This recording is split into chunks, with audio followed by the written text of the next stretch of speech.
ख्रिस्तामध्ये माझ्या प्रिय भाविकांनो, परमेश्वर हा नेहमी व्यक्तीचं अंतःकरण पाहत असतो. व्यक्तीच्या मनातील विचार याकडे लक्ष देऊन असतो.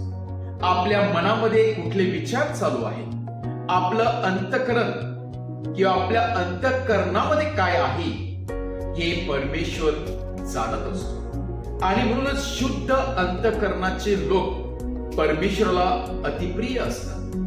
ज्या व्यक्तीचं अंतःकरण शुद्ध असते, ज्या व्यक्तीच्या अंतःकरणामध्ये डुप्लिसिटी किंवा कपट नसते, ते व्यक्तीला परमेश्वराचा जवळून अनुभव येत असतो.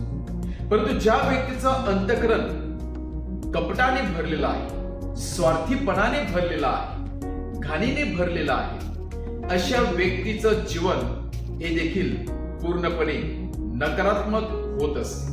त्या व्यक्तीच्या जीवनामध्ये पॉझिटिव्ह नावाची गोष्ट नसते. आणि म्हणून जे अंतःकरणामध्ये आहे तेच बाहेरून देत असते.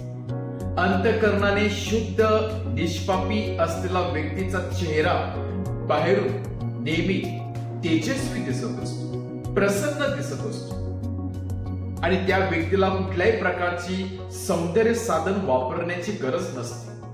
परंतु ज्या व्यक्तीच्या अंतःकरणामध्येच काळेपणा आहे, कपट आहे, स्वार्थीपणा आहे, डुप्लिसिटी आहे, त्या व्यक्तीला सौंदर्य साधण्याची अधिकाधिक गरज लागते स्वतःला तेजस्वी प्रसन्न ठेवण्यासाठी. कारण आतमधून असलेलं सौंदर्य बाहेर येऊ शकत नाही.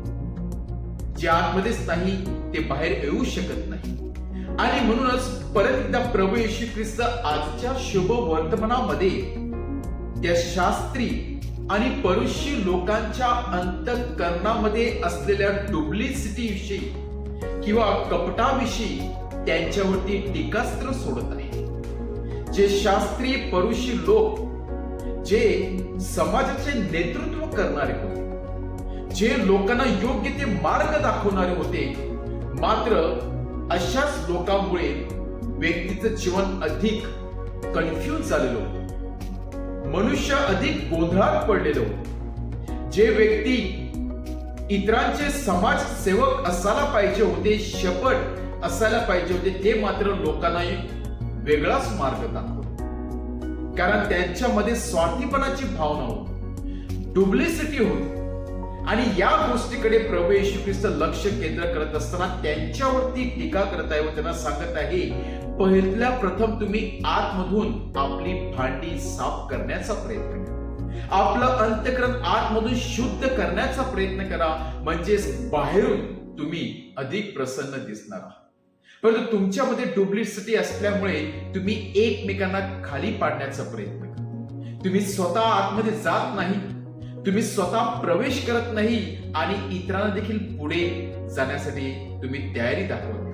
म्हणजे तुमच्यामध्ये एका खेकड्याची वृत्ती असते, जे एकमेकाला बाहेर किंवा मागे खाली पाडण्याचा प्रयत्न करत असतात.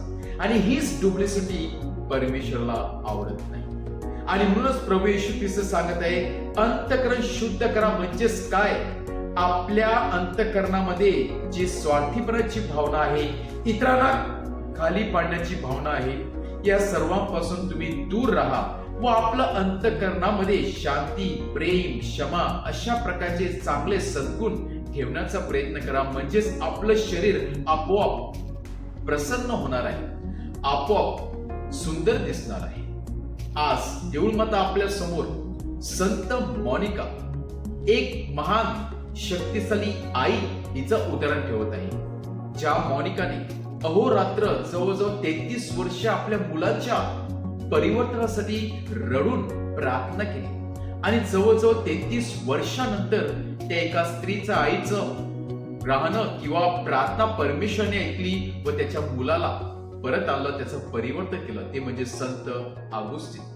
आज संत मोनिका प्रमाणे शुद्ध हृदय, चांगले जीवन जगण्यासाठी आपल्याला परमेश्वराने सामर्थ्य द्यावं व संत मोनिका प्रमाणे आपल्याला अंतःकरण द्यावं, म्हणून आपण परमेश्वराकडून विशेष कृपा व शक्ती मागूया. आमेन.